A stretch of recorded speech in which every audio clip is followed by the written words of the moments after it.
da li si cvrčak ili mrav? Ovim pitanjem započeli smo naš e-twinning projekat inspirisan Ezopovom basnom Cvrčak i mrav.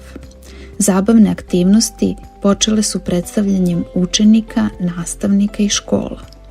Tokom školske 2024-2025. godine istraživali smo kako se u različitim zemljama čuva hrana, kako se priprema zimnica, radili smo eksperimente, seckali i sušili povrće i voće, otkrivali kako da duže traje i zadrži svoje hranljive vrednosti.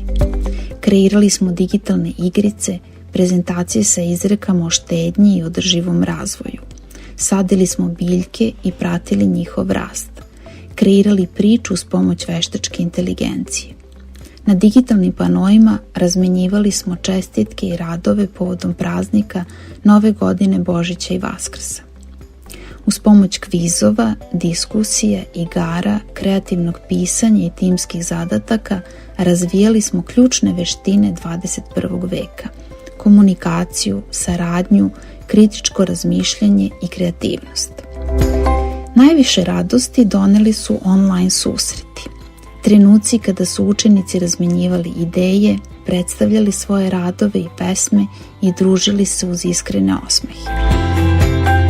Finalni produkti projekta su blogovi, elektronske knjige, posteri, videozapisi i digitalne prezentacije koje ne samo da prikazuju naše znanje, već i našu maštu, timski duh i odgovornost.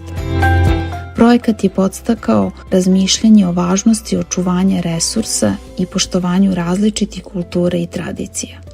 Hvala svim učenicima i nastavnicima iz Grčke, Italije, Turske i Srbije na saradnji koja nas je povezala, inspirisala i naučila da budemo vredni kao mrav i kreativni kao cvrčak.